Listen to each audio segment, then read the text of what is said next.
Dan mereka ini juga kecewa dengan hasil pengobatan-pengobatan yang sudah habis belasan juta. Nah ini kita nggak rela kalau pengobatan-pengobatan seperti itu dibuat ajang untuk tipu menipu atau ngumpulin duit yang dengan cara tidak benar itu. Ini mencederai pengobatan-pengobatan yang lain yang sesungguhnya yang jujur. Misalnya kita bersolawatan dalam melakukan perbuatan haram, mabuk solawatan misalnya, atau sebelum berzina solawatan dulu. Nah ini namanya merendahkan. Ini bukan dapat pahala, malah dapat dosa kan begitu. Demikian juga ketika ada seseorang yang melakukan settingan atau syuting yang tidak jujur, tapi dia mengatakan di situ seolah-olah itu jujur, real. Kemudian dia melantunkan sholawat, ini penghinaan buat Nabi gitu loh. Man ghassana falaysa minna. Orang yang menipu kami maka bukan golongan kami gitu. Tetap berdosa. Jangan bawa sholawat, dijadikan topeng kan begitu. Apalagi juga melumpuhkan ilmu, misalnya dukun, ilmunya jin, digini-giniin. Ini tukang kebun bisa nyabut-nyabut rumput kan begini. Nyabut-nyabut rumput nggak semudah begitu gitu. Ini mungkin ngelihat durasi, jadinya ayo cepet-cepet kan begitu. Ini nggak beres gitu. Nggak semudah itu mengeluarkan ilmu seseorang, apalagi juga dia ini terlihat sekali misalnya nggak punya ilmu yang seperti itu, kemudian hanya demi konten melakukan dengan cara seperti itu, akhirnya orang terdoktrin. Kemudian setelah jin ini kita samkan keluar, ini pasien langsung sembuh. Ini berarti mediator yang sungguhan dan jinnya betul-betul ketarik gitu. Bukan settingan gitu. Kalau settingan kadang-kadang tarik gini. Selesai masuk Islam sudah pergi, dia nggak terasa apa-apa. Kan gitu. Penyakitnya juga masih sakit kan begitu. Kalau ada peruqyah yang dia ini mematok harga, dia ini mentarif ya. Kalau kasus sihir santet ini 1 juta, kasur pelet 500 misalnya dan sebagainya kan. Ya. Paket corona 250 misalnya kan gitu. Atau ruqyah 3 kali, bonus ruqyah 1 kali misalnya kan gitu. Nah, ini namanya duniawi gitu loh. Dia artinya nyari-nyari. Ini yang dilarang sama Nabi. Poin yang kedua, wala tas'alun nasa bil Quran, janganlah kamu minta kepada manusia dengan Al-Qur'an. Jalan-jalan ya kan. Dengan ayat Quran, apalagi dia membaca ayat Quran di konten di YouTube, baca sholawat, dzikir, tapi isinya ini penipuan ya, haram.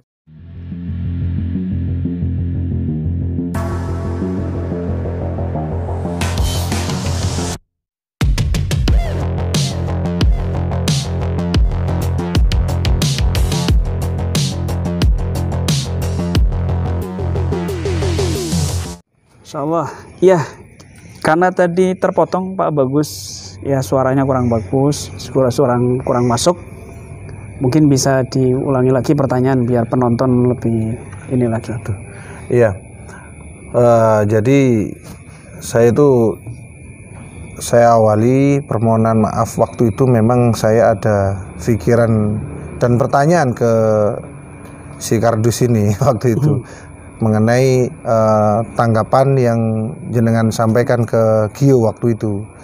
Kok ada seperti ini gimana? Dianggap yang seperti yang jenengan jelaskan tadi bahwa channel ini tidak tahu mengenai sukma. Kemudian tidak paham mengenai ini, itu hanya pansos. Lihat aja subscribernya bilangnya gitu. Waktu itu kalau nggak salah masih di Banyuwangi waktu itu. Ada antum juga ya? Saya kebetulan masih ikut dan sekaligus saya ingin memberitahukan bahwa saya itu sebetulnya bukan krunya beliau. Saya waktu itu karena pasien yang merasa sudah pernah dibantu. Waktu itu saya belum tahu kalau itu semuanya sekte kan. Jadi karena beliau seorang Gus waktu itu, saya itu sangat tawadhu terhadap ulama. Dan disampaikan bahwa di sana itu masih ada pembangunan pondok yang membutuhkan dana, makanya saya ingin membalas budi dengan cara membantu dakwah, yaitu mengadakan pengobatan, penyembuhan. Ternyata itu semuanya yang setelah saat ini kita ketahui semua bahwa itu semuanya adalah perbuatan settingan. Sehingga saya memflashback pengalaman saya waktu ketemuan dukun di mana di Kanjuran Malang itu ternyata juga settingan juga seperti itu. Jadi kesempatan kali ini saya mohon maaf dari hati saya paling dalam ya, Ustaz, karena saat itu saya masih tertutup ketidaktahuan seperti itu. Salam dari TIC. Assalamualaikum ya, salam dari Aceh. Tengku Iqbal Johar, masyaallah. Waalaikumsalam ya. Bang Tengku Iqbal, masyaallah. Mudah-mudahan antum sehat terus ya. Luar biasa. Iya Pak Bagus, permintaan maafnya sama-sama kita terima dan juga kami juga minta maaf apabila ada kata-kata yang menyinggung. Memang pada saat itu spontan. Kita spontan menasehati, tidak cari domplengan, tidak cari kepopuleran. Kita niatnya memang menasehati tulus untuk lebih bagus lagi dan lebih profesional lagi, supaya tidak ada madorot bagi siapapun, baik dari Gus Idris sendiri ataupun dari mediator terutama dan pasien-pasien yang mungkin juga jadi mediator. Nah, karena saya lihat sepintas di thumbnail ataupun di beranda, saya lihat cara-caranya itu kasar dan kurang profesional. Gitu loh. Bagi saya kurang profesional. Adapun settingan-settingan, maka itu saya juga perlu pembuktian khusus ya. Dan dari beberapa kasus-kasus yang dikeluhkan teman-teman, baik dari mantan ataupun dari mantan kru ataupun mantan pasien, silakan berjuang ya. Kalau memang itu ada bukti yang kuat, saya dukung ya, biar tidak berkelanjutan pengobatan tipuan-tipuan ya. Mereka hanya mau mencari subscriber yang tujuannya adalah fulus ya. Tujuannya adalah gajian daripada YouTube dari hasil konten-konten yang mereka buat, dan itu caranya, seandainya caranya itu menipu ataupun settingan dan tidak dikasih tahu ke publik bahwa itu settingan, maka ini hukumnya haram dan ini harus ditegur gitu, harus ditegur. Harus ditegur. Kalau seandainya ada yang berkaitan dengan pidana, maka ini harus ditegur terlebih dahulu. Kalau dia bertobat, alhamdulillah. Kalau dia nggak bertobat, ya silakan dilanjut ke jalur hukum. Itu kami dukung, itu semuanya kami dukung. Ya, karena masya Allah ya. Saya lihat juga di konten-konten YouTube yang lain juga tidak menutup kemungkinan banyak sekali settingan-settingan. Karena banyak sekali ya pasien-pasien. Bahkan ini ada pasien yang mereka melarikan diri dari salah satu tempat pengobatan ke tempat kami, dan dia berkeluh kesah di sana begini-begini. Akhirnya karena saya di luar kota, akhirnya tim kami dari Jawa Tengah membawa pasien ini yang nggak punya dana sama sekali. Kita bawa dan kita nginepkan di hotel, kita biayai. Bahkan kita kasih ongkos untuk makannya, untuk segala sesuatu yang dia butuhkan. Mungkin nanti juga pulangnya ya ke Papua atau ke Kalimantan ini. Dia rumahnya Papua tapi ibunya dari Kalimantan. Ini kita akan bantu untuk tiketnya ya. Dan mereka ini juga kecewa dengan hasil pengobatan-pengobatan yang sudah habis belasan juta. Nah, ini kita nggak rela kalau pengobatan-pengobatan seperti itu dibuat ajang untuk tipu menipu atau ngumpulin duit yang dengan cara tidak benar itu. Ini mencederai pengobatan-pengobatan yang lain yang sesungguhnya yang jujur. Itu Pak Bagus. Ya, waktu itu memang saya karena dalihnya atau tujuannya untuk berdakwah, makanya saya itu menutup pikiran saya itu pokoknya kayak seolah-olah kalau misalnya kayak Delman itu kan pakai kacamata cuman lurus ke depan dakwah, itu yang dalam pikiran saya. Tapi kan nggak tahu waktu itu kondisinya ternyata tidak sesuai apa yang saya bayangkan. Dan makanya saya kan sempat bikin klarifikasi sampai menangis karena ya benar-benar saya itu merasa malu dan merasa berdosa sama. Nah, yang saya harapkan ya mohon maaf, mungkin saya anggap jenengan lah saat ini yang kelihatannya memang benar-benar berdakwah. Jadi kalau orang datang jauh-jauh berniat ingin berobat, saya itu soalnya menyaksikan sendiri waktu saya masih ada ikut gabung pengobatan sama Gio, itu ada orang dari daerah datang jauh-jauh berniatan pengen ketemu sama si kardus ini.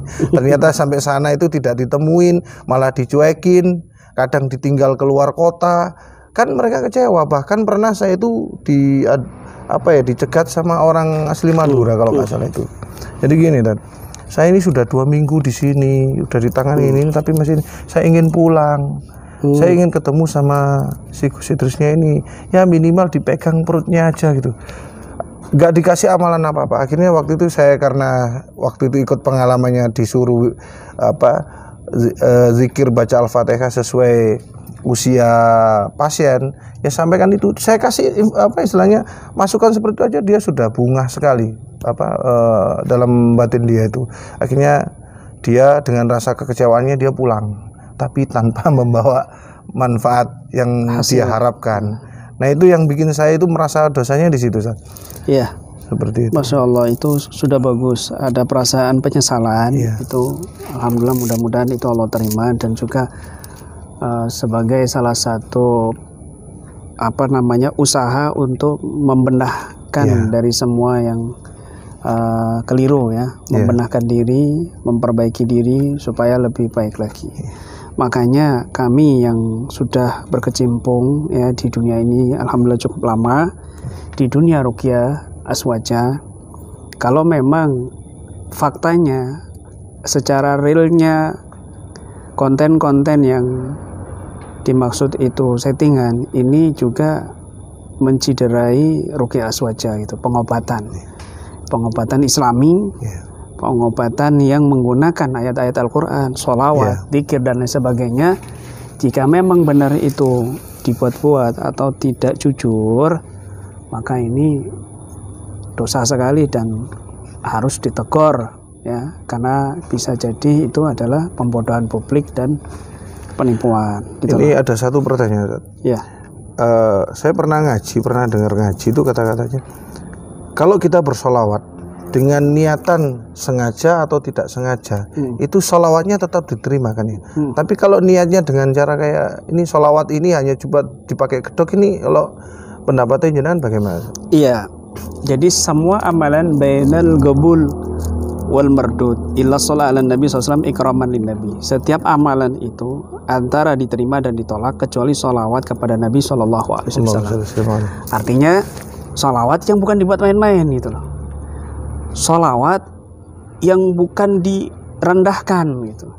Kalau sholawat ada situasi, makanya ada sholawat, kita baca sholawat ada yang hukumnya makruh, ada yang hukumnya haram kan, begitu. Bukan berarti semuanya diterima dalam kondisi apapun, tidak ya. Misalnya kita bersolawatan dalam melakukan perbuatan haram, mabuk solawatan misalnya, atau sebelum berzina solawatan dulu. Nah, ini namanya merendahkan. Ini bukan dapat pahala, malah dapat dosa kan, begitu. Demikian juga ketika ada seseorang yang melakukan settingan atau syuting yang tidak jujur, tapi dia mengatakan di situ seolah-olah itu jujur, real. Kemudian dia melantunkan sholawat, ini penghinaan buat Nabi gitu loh. Man ghassana falaysa minna. Orang yang menipu kami maka bukan golongan kami gitu. Tetap berdosa. Jangan bawa-bawa sholawat, dijadikan topeng kan begitu. Orang-orang kan nggak tahu. Jadinya merasa ini adalah jujur, akhirnya mereka ikut juga terbawa dalam pembodohan itu. Jadi hukumnya dianggap itu malah dosa ya? Dosa, pelecehan terhadap sholawat ya? Iya, nggak boleh seperti itu. Terus ini saya dapat informasi juga dari beberapa orang yang pernah ngamalin sholawatnya Habib Soleh Tanggul. Itu katanya bacaannya itu malah terbalik. Itu hukumnya menurut jenengan gimana? Terbalik maksudnya gimana? Jadi ada satu kata-katanya itu, misalnya sholawat Nabi ya, Allahumma sholli ala Sayyidina Muhammad wa ala Sayyidina, ini diganti harusnya soli jadi liso, misalnya gitu gimana tuh? Oh ya nggak boleh dibalik-balik ya kan, ayat Quran, sholawat dibalik-balik ya nggak boleh, itu justru bisa mengundang setan atau jin-jin kayak gitu. Betul, itu nggak boleh. Misalnya kan ada itu kulhu apa namanya? Kulhu sungsang. Iya sungsang. Nah ini kita nggak setuju dibalik-balik kulhuatnya dari belakang. Ini sudah merupakan aturan tajwid, merupakan aturan syariat. Tetap nggak boleh, dosa itu. Iya. Jadi kesempatan kali ini itu karena waktu itu saya ikut terjun dalam bidang pengobatan, saya ingin tertarik gimana sih bedanya mediumisasi yang real sama yang kalau settingan kan sudah jelas karena mereka sudah disetting, kamu jadi ini ditanyain dulu keluarnya apa, kemudian ya dikembangkan sendiri akhirnya ngaku. Mohon penjelasannya. Iya, ini juga ada mediator kami yang sudah lama ya, juga di mediumisasi yang lain. Jadi seseorang yang bisa dijadikan mediator untuk mediumisasi adalah orang yang memang portal gaibnya sudah kebuka. Itulah ya, alam bawah sadarnya ini sudah bisa ditembus. Artinya orang ini lemah. Orang yang bisa dijadikan mediator itu orang yang lemah begitu loh. Orang yang sudah pernah kemasukan jin, atau orang yang memang portal gaibnya kebuka karena mungkin dulu pernah tidak sadarkan diri, atau pernah mati suri, atau mungkin pernah kesurupan parah. Ini portal sudah kebuka. Dan ketika dimasuki jin untuk mediumisasi, dia gerakannya nggak bisa terkontrol, dan bahkan ucapannya ini seperti bukan dirinya 100%. Jadi ngomongnya kadang-kadang misalnya ya, Pak Suroto ini mediator, dia murid kami. Setelah dimasukin jin, dia sampai nantang kami, bahkan mau mukul kami. Dan ngobrolnya itu ngaco dan lain sebagainya. Nah ini namanya mediator yang betul-betul real ya. Ini semua tajribiyah, ini semua berdasarkan pengalaman karena ini memang nggak ada terjadi di zaman Nabi, di zaman sahabat. Jadi memang ini perkara-perkara baru yang semua itu ada landasan-landasan hukumnya begitu. Dan kita bisa melihat orang ini memang kesurupan beneran atau memang kesurupan settingan. Itu bisa dinilai dengan pengalaman yang sudah mendalam dan juga kajian-kajian syariat yang mengenai orang kesurupan itu seperti apa. Begitu. Itu sudah ada pembahasannya masing-masing gitu loh. Ya, seperti Allah mengatakan dalam Al-Qur'an, innal ladzina yakunu riba la yakumuna illa kama yatahabatu syaitanu minal mas. Orang yang makan uang riba, maka dia tidak berdiri kecuali seperti orang yang sempoyongan karena kesurupan. Ya, orang yang dimasuki syaitan. Ya. Artinya orang makan riba secara zahir dia itu seperti orang sempoyongan, mabuk. Gelisah, mau ke sana gelisah takut ada yang nagih utang, mau ke sana gelisah takut ada rentenir. Mabuk dia. Dan juga ketagihan. Jadi ketagihan, setelah ngutang dia ngutang lagi, ngutang lagi, riba lagi. Selesai dia riba lagi, ketagihan. Nah, itu gambaran orang yang makan riba di dunia. Nah, artinya di sini secara bentuk mukhalafahnya, dia ini kesurupan nggak sadarkan diri, bingung tuh. Seperti orang bingung. Dan ini di zaman sahabat juga ada orang kesurupan juga, sahabat yang kesurupan. Di zaman sahabat juga ada yang menangani seperti itu, orang-orang yang kesurupan itu.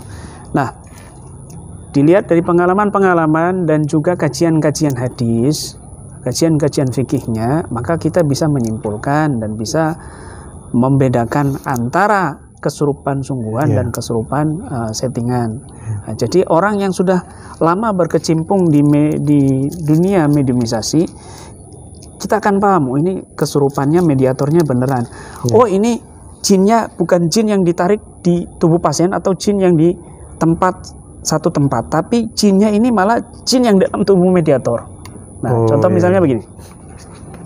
Kita menarik jin masuk. Wah. Kemudian tiba-tiba jin ini, mediator ini seperti mencontohkan kesurupan yang ada di salah satu televisi. Antalladzi ana muslim, tapi kata-katanya itu berantakan bahasa Arab. Artinya orang ini pernah nonton gitu loh. Dia ini pernah melihat video itu lalu terobsesi gitu loh. Ketika jin ini masuk dia terobsesi. Nah, ini kan ada jin yang sudah lama di tubuhnya dibantu dengan obsesinya dia, alam bawah sadarnya dia, sehingga seolah-olah ini jinnya itu dari Arab, jinnya ini beneran. Padahal memang alam bawah sadarnya yang sudah merekam dari video-video itu gitu loh. Itu kebanyakan seperti itu, jatuhnya dia halusinasi, hayalan ya. Dan ibaratnya itu sudah gendeng gitu loh. Ini sudah terkontaminasi seperti itu. Ya kan? Kalau beneran misalnya kita bisa narik misalnya jin dari Mesir atau jin dari Hadramut, masuk.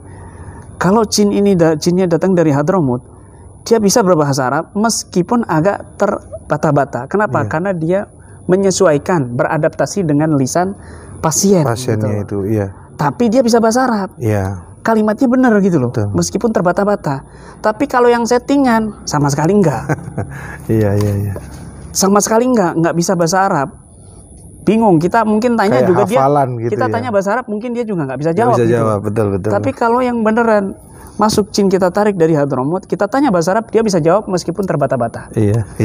Kecuali kalau mediatornya bisa bahasa Arab. Maka dia tidak usah menyelesaikan diri, langsung bisa menggunakan lisan si mediator itu dengan jawab dengan lancar. Ini pengalaman kita seperti itu gitu. Mungkin kalau mau dicontohkan enggak apa-apa. Kalau misalnya ada waktunya. Karena apa kan kalau mediator sekarang ini juga bisa gitu. Sekarang ini jadi nanti kedepannya larinya itu saya ingin misalnya ingin menerapkan atau paling tidak itu kan ini satu pengalaman buat saya. Bila terjadi di suatu saat saya itu ada tiba-tiba orang kesurupan, itu saya harus melakukan apa? Paling enggak saya kan pernah ada, ini pernah dapat dikasih ini, cukup didoakan ini atau bagaimana gitu. Ya begini. Ini juga nasihat buat semuanya ya, buat para konten-konten dan para youtuber khususnya yang mereka berkecimpung di pengobatan, berkecimpung di ahli hikmah dan ruqyah ya. Semua orang bisa untuk melakukan pengobatan.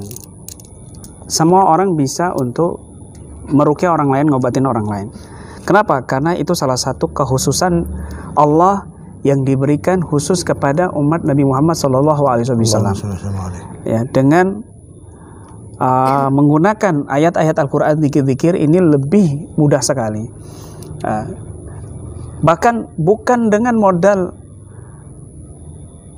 yang mendalam, mondok bertahun-tahun, ataupun dia hafal Quran, dia orang awam biasa saja bisa melakukan hal itu. Ya, kita di pelatihan pernah mengatakan seperti itu. Di pelatihan kemarin baru-baru ini kita mengatakan kalau panjenengan semua, antum semua mau belajar ruqyah, nggak perlu antum yang datang ke sini. Anak antum yang umur 10 tahun duduk sama saya setengah jam, dia sudah bisa meruqyah, dia sudah bisa ngobatin orang lain. Kenapa? Karena modal keyakinan. Akhirnya tolong panitia kasihkan mereka air semuanya. Dikasihkan air.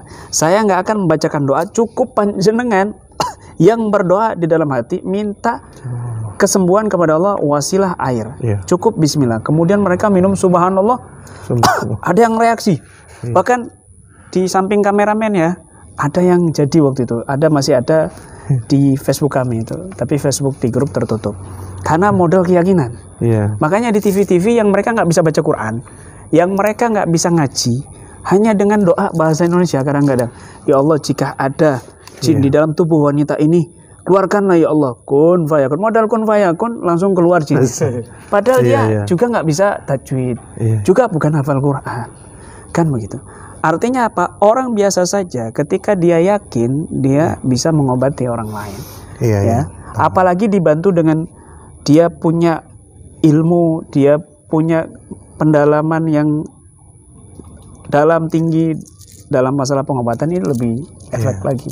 Jadi cukup ketika kita ada orang kesurupan, yang pertama jangan panik. Kemudian kalau jinnya itu berbicara, kita ajak pelan-pelan dengan niat mendakwai.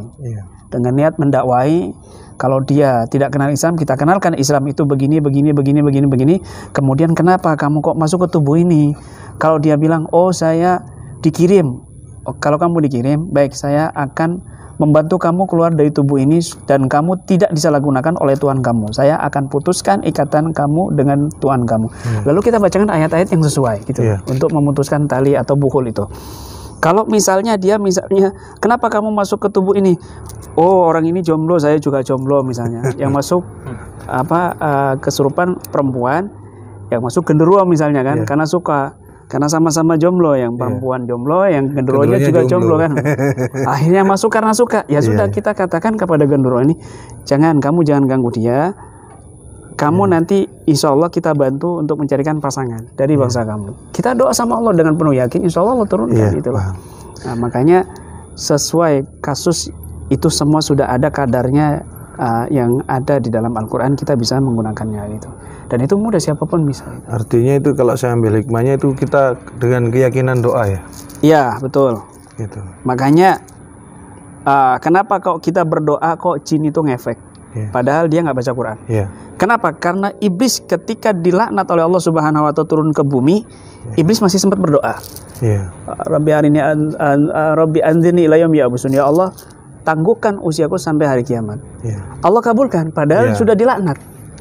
Allah kabulkan, padahal sudah dilaknat. Itu iblis, makhluk yang Allah kutuk, kemudian berdoa, Allah kabulkan. Bagaimana orang yang beriman, yang penuh kecintaan kepada Allah dan Rasulnya ketika berdoa, maka iblis ketar-ketir. Iblis ketar-ketir ketika ada orang beriman yang berdoa, apalagi yang sambung sama Allah langsung. Apalagi yang sambung, apalagi yang penuh kecintaan kepada Allah, maka doanya itu lebih terkabul gitu. Terus gini, ada satu ungkapan kalau jin ini kan suka berbohong dan hampir 99% dia itu tukang bohong. Itu gimana cara menanggapinya? Ya, jadi begini. Di KBRA, Keluarga Besar Ruqyah Aswaja punya SOP, tidak boleh mengiyakan pengakuan jin, apalagi berkait tentang pelaku sihir. Yang melakukan sihir ini tetangga, yang melakukan sihir ini ipar, yang melakukan sihir ini mertua. Ini berbahaya sekali. Di KBRA punya SOP seperti itu, jangan mengiyakan. Kenapa? Karena jin sifatnya kadzub, dia pendusta. Kadzab, dia pendusta. Terus bagaimana sikap kita? Udah, pokoknya kita jangan mengiyakan, sudah. Jangan mempercayainya 100%. Adapun seandainya dia jujur, ya sudah, cukup kita yang tahu.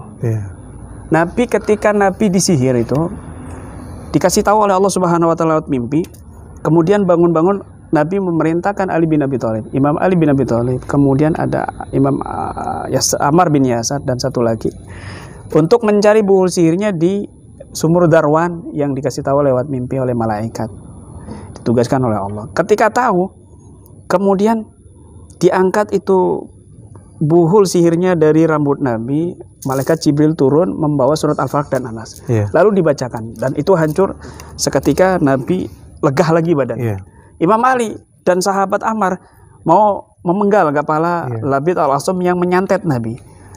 Dahunak dulu ya Rasulullah. Apa jawab Nabi? Amma ana faqad safiyanallah fa inni ukrihu an usir bainan nas, ya. Yang penting aku sembuh, kata Nabi. Aku nggak mau bikin ribut-ribut sama umat. Al-Hafidz Ibnu Hajar mengomentari, takutnya ada orang lain yang menuduh Nabi, Nabi kan menggal sahabatnya sendiri. Nah, artinya apa di sini? Menjadi hikmah buat kita bahwa ketika kita mengetahui pelaku sihirnya, cukup sekitar aja yang tahu, nggak perlu gembur-gembur. Apalagi sampai diyakini pasien, itu loh mertua kamu, itu loh ipar kamu, itu loh tetangga kamu, akhirnya bertengkar jadi fitnah. Yang ditakutkan terdoktrin gitu. Nah, ini bukan ajaran nabawiyah. Ini bukan ruqyah nabawiyah, ini bukan ajaran syariat seperti itu. Akhirnya jadi berantem. Padahal kadang-kadang itu jadu domba sama jinnya. Kadzab. Makanya itu kita punya prinsip tidak boleh mempercayai. Kalau seandainya ada info-info yang menguatkan, cukup kita kantongi. Ada korina-korina dari yang lainnya, atau dari dia melihat sendiri orang itu, jin ini mengaku bilang begini, pelakunya tetangganya, kemudian si korbannya melihat juga tetangganya ini pernah kepergok naruh sesuatu misalnya di dekat rumahnya, kita juga tetap nggak boleh, oh ini dia bersuudzon. Mungkin dia mau ngambil beling di rumahnya, dibuang kan bisa begitu. Tapi kalau betul-betul dia melihat dengan mata kepala, dia meletakkan misalnya buhul, telur atau mungkin beras atau mungkin menyan di depan rumah, tanah kuburan, buntelan kain, pocongan misalnya. Nah, tetap cukup kita yang tahu gitu. Cukup kita yang tahu dan kita doakan semoga dia dapat hidayah. Begitu. Jangan gembar-gembar ke orang-orang. Nanti jadi fitnah juga. Juga bisa kena pasal gitu loh, pencemaran nama baik. Sedangkan kita yakin dia sebenarnya pelakunya. Dan jinnya jujur. Jinnya sudah musim jujur mengatakan bahwa dia pelakunya. Kalau kita misalnya gembar-gembor dan dia melaporkan misalnya ke polisi, kita bisa kena. Meskipun dia pelakunya kan gitu. Terus mengenai ini, kan dulu saya pernah waktu ikut GIU itu mengislamkan jin. Ternyata itu pasiennya itu bohongan, settingan. Itu yang istilahnya kita bisa mengislamkan jin yang sesungguhnya itu sebetulnya itu susah atau memang kok semudah itu gitu? Iya, jadi punya tipe masing-masing. Nggak bisa langsung misalnya jinnya diislamkan langsung begini, nggak bisa. Kalau jinnya jin zaman sekarang, apalagi jin milenial kan, ada yang jin udah punya akun YouTube ya kan, jin yang punya WhatsAppan. Loh ada juga jin yang WhatsAppan ya. Jadi ada pasien chatting sama kita, tiba-tiba yang balas ini kok kasar, ternyata dia kesurupan. Ternyata dia waktu itu kesurupan. Itu sering terjadi seperti itu. Jinnya pengen nongol, tapi maaf Kiai, tadi itu bukan saya loh. Siapa? Nggak tahu, saya nggak sadar. Bergerak sedih tangan saya, nggak bisa ngontrol gitu. Itu ada. Subhanallah, jin milenial sekarang aneh. Nah, jadi pinter-pinter lah, nggak gampang mudah seperti. Apalagi juga melumpuhkan ilmu, misalnya dukun, ilmunya jin, digini-giniin. Ini tukang kebun bisa nyabut-nyabut rumput kan begini. Nyabut-nyabut rumput nggak semudah begitu gitu. Ini mungkin ngelihat durasi, jadinya ayo cepet-cepet kan begitu. Ini nggak beres gitu. Nggak semudah itu mengeluarkan ilmu seseorang, apalagi juga dia ini terlihat sekali misalnya nggak punya ilmu yang seperti itu, kemudian hanya demi konten melakukan dengan cara seperti itu, akhirnya orang terdoktrin, oh kok gampang, melakukan nyontoh gitu loh, menyontoh, ya kan? Kemudian orang ini nyontoh nyari dukun beneran, dicontohin apa yang ada di konten itu, akhirnya babak belur, dipukul mati. Siapa yang tanggung jawab? Ya, yang mukul tadi yang pasti. Karena dia mencontoh konten itu, jadi penyesatan gitu loh, pembodohan gitu loh. Bahaya sekali. Dosa jariah kalau gitu. Nah itu. Nah mungkin ini yang kira-kira kita tunggu bersama saat mengenai contohnya mediumisasi yang real sama settingan. Mungkin kalau misalnya mau diperagakan gimana Zat?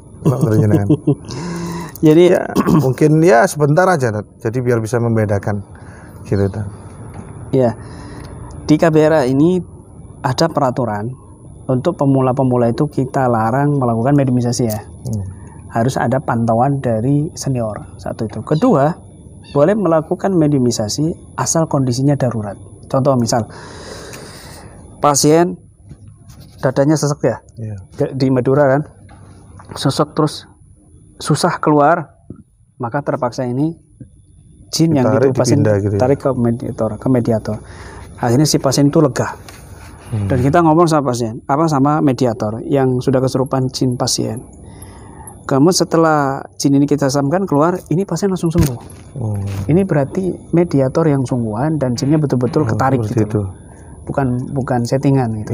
Kalau settingan kadang-kadang tarik gini.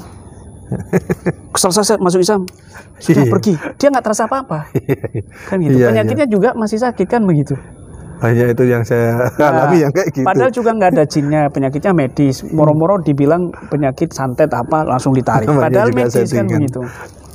Nah, jadi seperti itu. Makanya insya Allah suatu saat ya dari teman-teman dari Pak Bagus dan yang lainnya mungkin kalau mau belajar dengan kami, Bismillah. Kita akan ajarkan sampai tuntas dan kita akan praktekkan cara mediumisasi yang benar. Cara penanganan yang benar, tidak ada madorot dan juga tidak melanggar syariat begitu. Insya Allah nanti kita akan ajarkan. Kemudian ada kesempatan lain. Amin ya. Kalau kita masih tetap berjodoh bisa ketemu, ya namanya ngaji itu adalah hal kebaikan. Alhamdulillah ini banyak teman-teman ini dari Esteria TIC yang menyimak ya dari tadi ini. Masya Allah. Salam buat semuanya teman-teman. Waalaikumsalam warahmatullahi wabarakatuh. Ya, alhamdulillah. Bagi teman-teman, Pak Bagus, ini sahabat kita yang alhamdulillah sudah tidak lagi ada di sana ya, dan insya Allah lebih fokus lagi untuk membantu orang lain untuk memberitahukan ilmu pencerahan-pencerahan yang sesungguhnya dalam ilmu pengobatan ini, karena beliau mungkin merasa menyesal dan beliau merasa tanggung jawab untuk memberikan pencerahan ke orang-orang sebagai merasa salahnya gitu. Terus satu lagi Ustaz, mengenai kan di waktu saya setelah ikut jadi pasien, kemudian kan karena ketertarikan ke dunia mediumisasi, di sana diajarkan tuh mengenai, katanya dasarnya kalau ingin menjadi pengobatan tuh harus belajar ilmu hikmah. Nah, setelah saya ikut sana itu saya merasa loh ini kayaknya ilmu Pagar Nusa yang pernah saya ikuti. Nah, saya ingin menanyakan, kalau di Pagar Nusa itu namanya ilmu Asmaul Husna, sedangkan ini diajarkan ilmu hikmah. Sekarang saya ingin menanyakan arti sehingga kita bisa mengetahui perbedaan apa sih ilmu hikmah, apa sih ilmu Asmaul Husna itu. Gimana Ustaz? Iya. Jadi para senior dan teman-teman kita yang memperdalam dan memang mereka ahli di ilmu hikmah, ya, itu dulu memang ada namanya ilmu karomah, ilmu hikmah, bahkan bermunculan sekarang ini ilmu laduni, ya, karomah, laduni, Sunan Kalijaga dan lain sebagainya.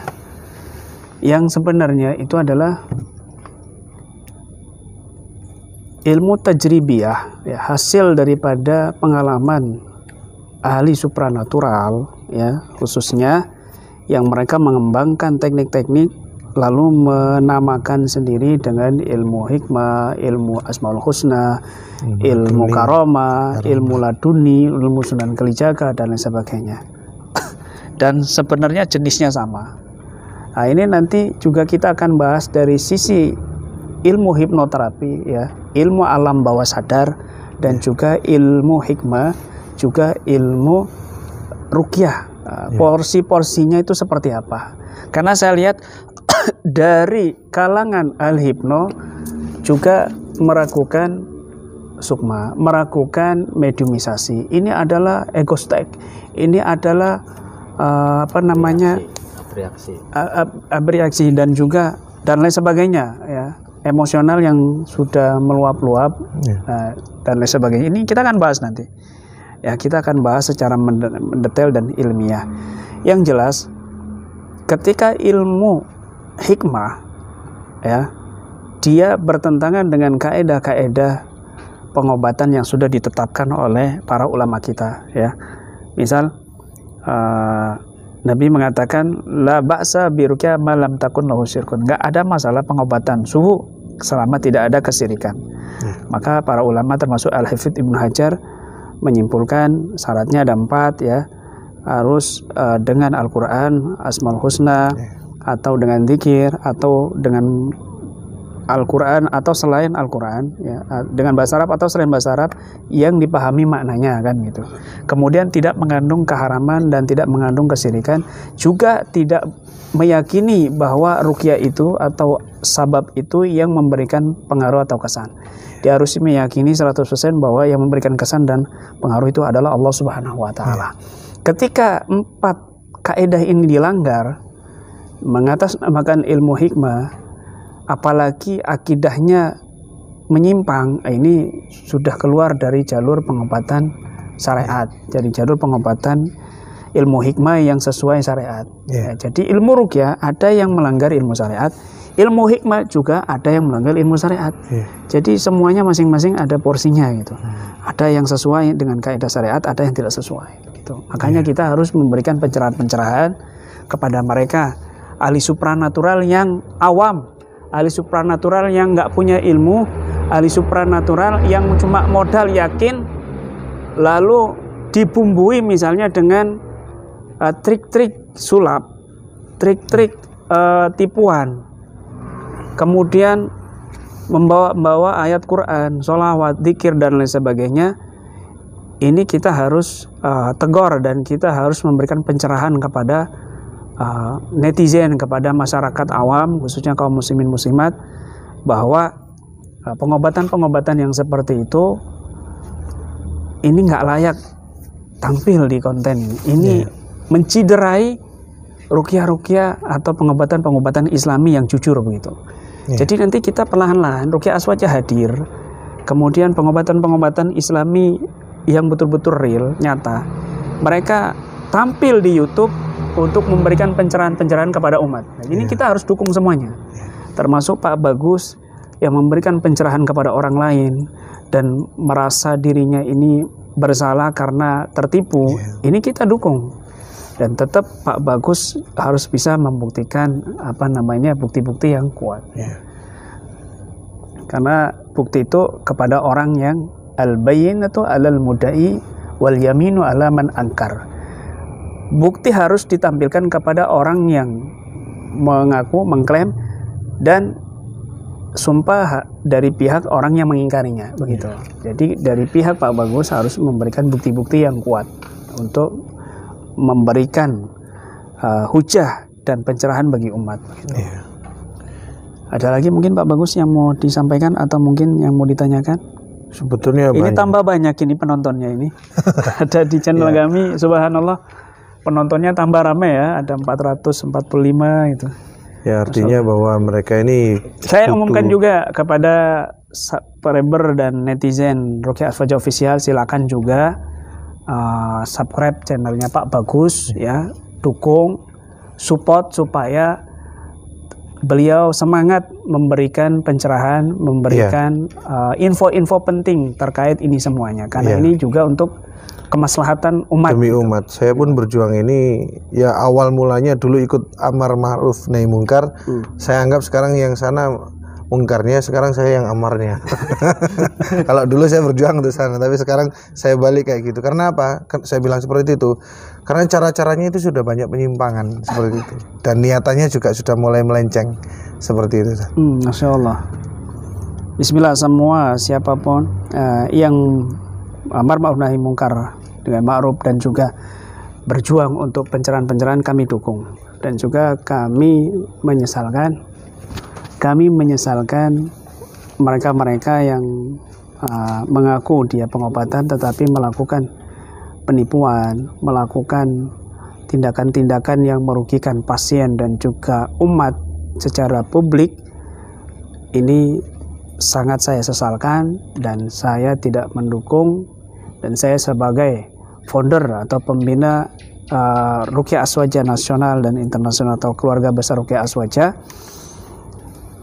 tidak setuju dengan konten-konten seperti itu dan mendukung mereka yang menegur atau berusaha memberikan pencerahan bandingan bagi konten-konten yang menipu ya. Saya dukung semuanya, dan juga saya pribadi khususnya menerima nasihat dari antum semuanya ya, dari penonton, subscriber, netizen. Kalau seandainya di channel kami ini melakukan pelanggaran atau di channel kami ini diduga ada penipuan, silakan tegur ya, silakan tegur. Perlu diketahui tim kami, anggota kami yang menyebar seluruh Indonesia ini ada sekitar 21.000 orang lebih, dan mereka bukan orang-orang bodoh. Banyak sekali dari kalangan kiai, dari kalangan dosen, profesor, dokter, bahkan kepemerintahan, polisi, TNI, penjuru aspek, semua kalangan ada, semua aspek kalangan ada. Jadi kita ini kalaupun kita mau menipu, mereka nggak diam. Orang-orang pintar ini pasti negor saya gitu loh. Kalau saya misalnya settingan dan sebagainya, pasti banyak yang menegur saya gitu, yang datangi saya.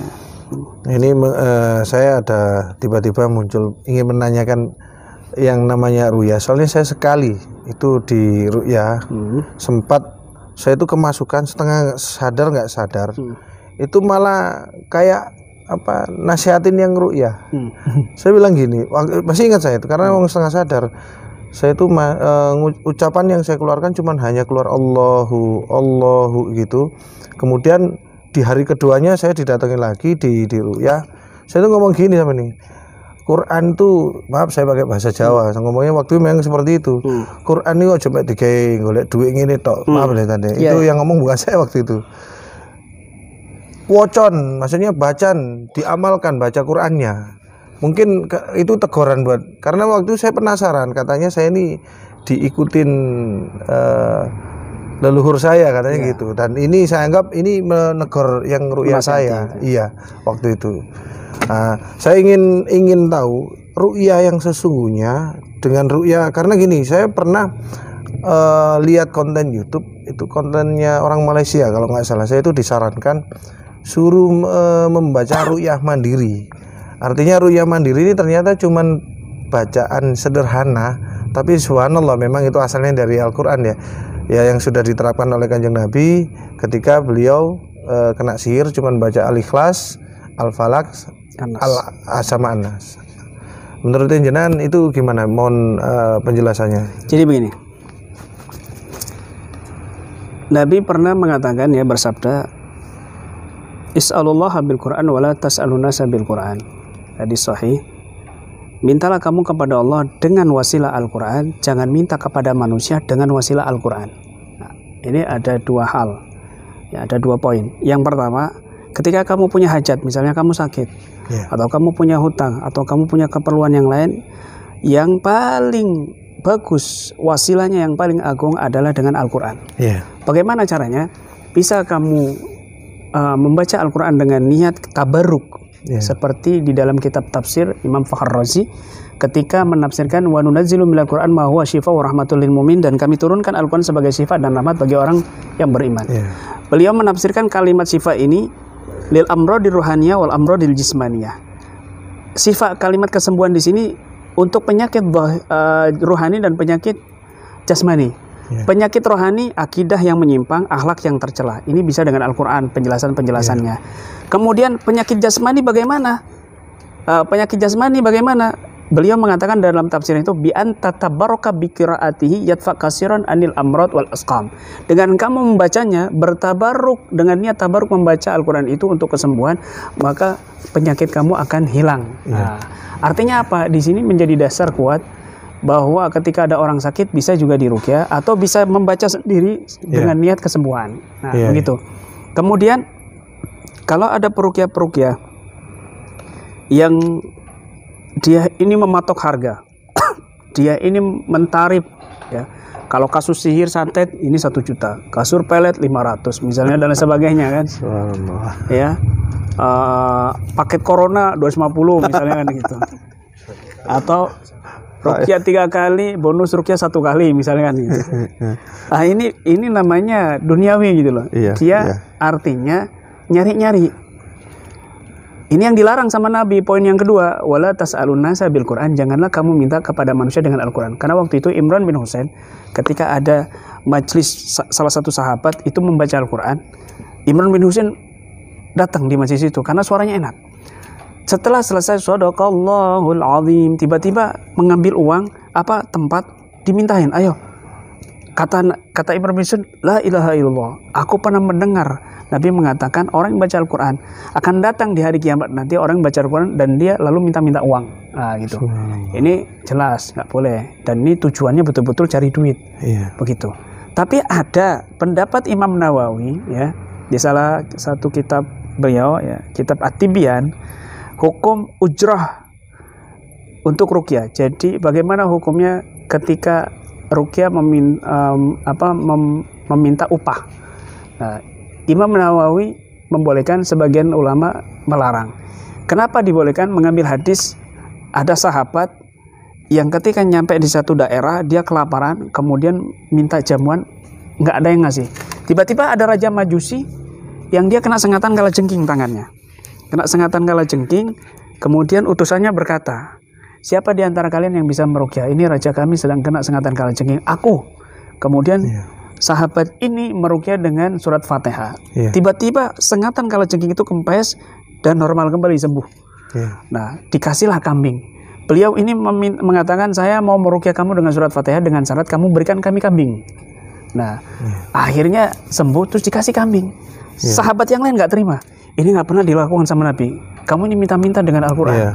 Maka sahabat ini semuanya datang ke Nabi, lapor, wahai Nabi, ini ada kejadian seperti ini, bagaimana? Apa jawab Nabi? Kok kalian nggak bagi-bagi kambingnya, gitu jawabnya Nabi. Kata Nabi, tidak ada masalah, ruqyah itu ruqyah yang hak.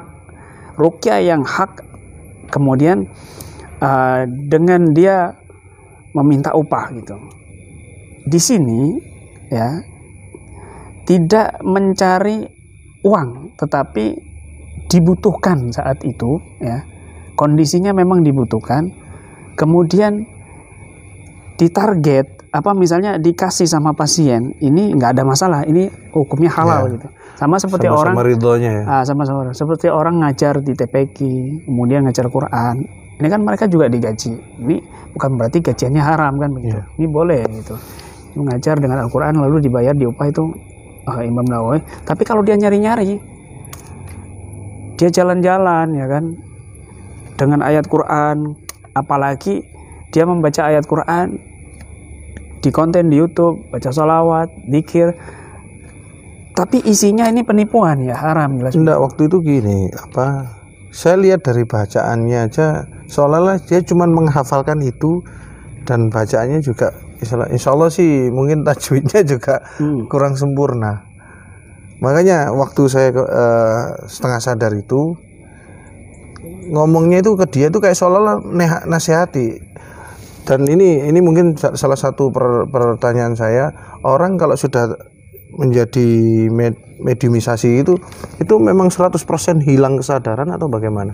Mungkin Pak Suroto yang berpengalaman, ini mungkin yang sering dijadikan mediator, gimana? Ayo coba sesuai pengalamannya gimana? Silakan. Udah mulai ngantuk, Kak. Ini pertanyaan terakhir aja, Iya. Insya Allah lain kali kita. Ayo ngomong. Gimana? Tadi perasaannya jenengan waktu proses mediumisasi itu, perasaannya itu hilang 100%, tingkat kesadarannya maksud saya itu gimana? Kesadaran tergantung ini juga dari tingkatan jin juga. Kadang kalau berat juga itu jinnya juga ini mempengaruhi, mendominasi penuh juga. Kalau ringan agak setengah juga, tapi tetap banyakan ini, maksudnya tergantung kita juga nih Pak, psikologi itu kita. Posisi kesadarannya kita, ketika sudah kerasukan, posisi kesadarannya kemana? Kita ya itu terletak pada ini, pada tingkatan kekuatan energi jinnya itu. Kalau jinnya terlalu, powernya terlalu besar, bisa lepas saya kontrol juga, nggak bisa ini juga. Itu larinya kemana? Ya, saya tambahkan. Jadi di KBRA ini ada pembahasan tentang kesurupan juz'i dan kesurupan kulli.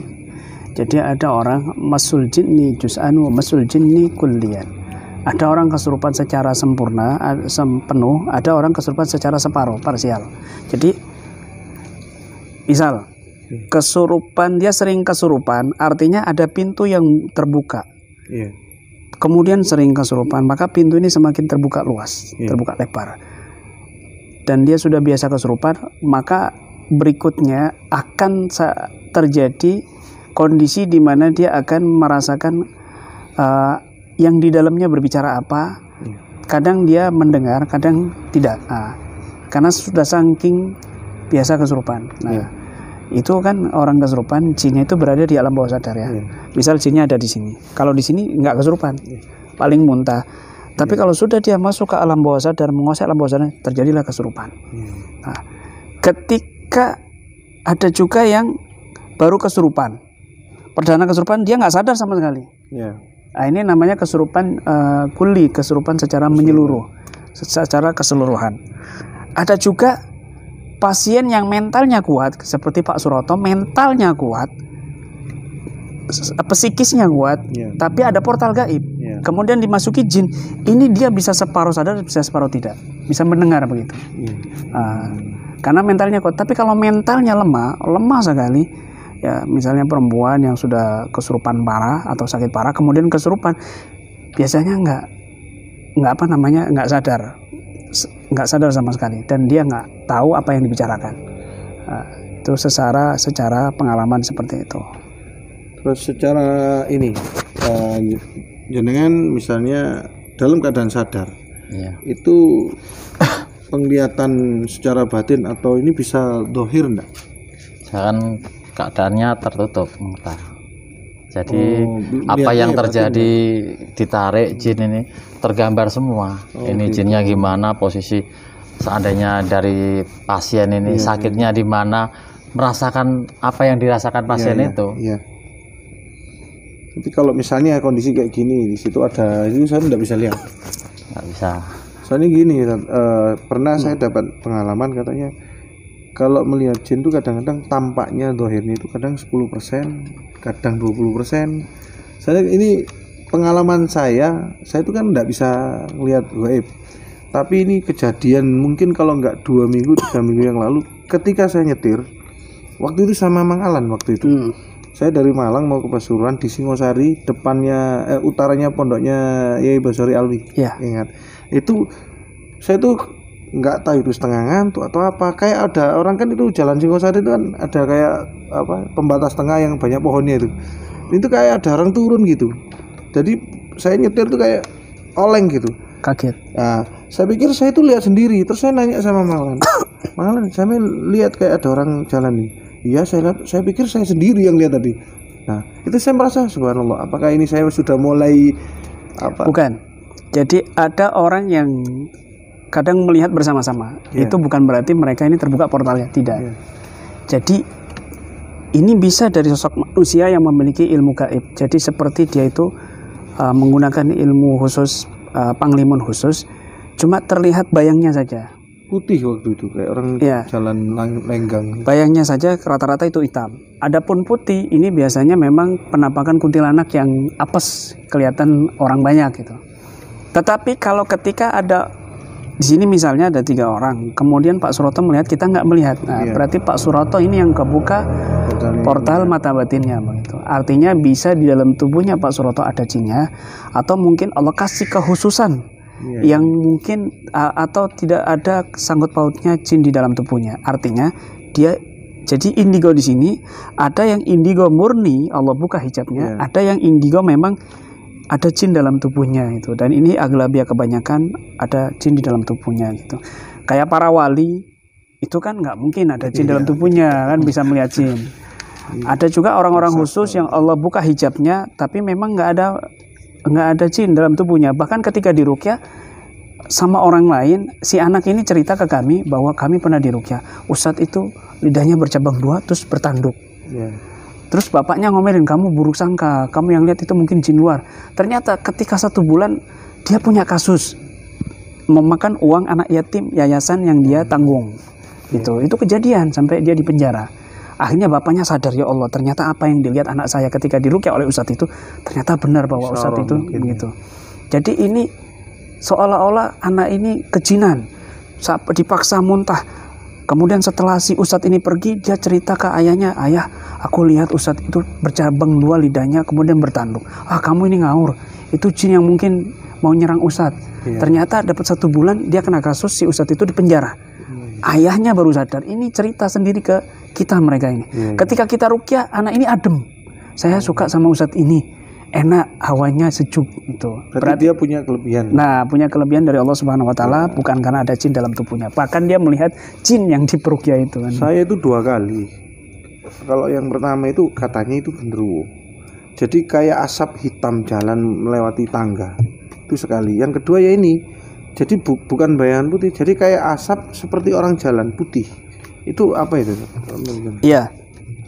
Jadi mereka ini ada minaris samum atau mimariji minar. Minaris samum ya. Kalau minaris samum dia berupa energi. Jadi ketika masuk ke tubuh manusia nggak bisa terdeteksi. Energi dia berupa. Tapi di ayat yang lain mimariji minar, ini mariji minar ini ada duhon kata ahli tafsir Ibn Abbas, ada dukhon, artinya ada jin yang bisa terdeteksi, ada jin yang nggak bisa terdeteksi. Rata-rata mereka yang bisa terdeteksi ini yang dari mimari jiminar. Ada asapnya seperti kuntilanak, genderuwo dan lain sebagainya. Itu bisa yang apa ya istilahnya bisa ditarik, bisa dideteksi gitu. Kadang-kadang menampakkan seperti asap atau terbang seperti apa namanya asap gitu yang terlihat secara sesok gitu. Ini ada 2 poin tadi itu. Minari samum, ada api yang nggak ada asapnya atau energi kekuatan energi. Makanya kadang-kadang ada orang kena santet, jantungnya sakit, di ronsen nggak ada apa-apanya. Padahal ada sihir di situ, jin di situ. Ini biasanya dari minari samum, jin yang sifatnya minari samum. Ada jin mimari jiminar dari asap api ya. Dari percikannya api, bara api, ini biasanya yang kedeteksi, bisa dideteksi, bisa kelihatan oleh orang-orang indigo atau orang-orang biasa yang portal mata batinnya kebuka, itu bisa kelihatan sosok jin yang dari mimari jiminar.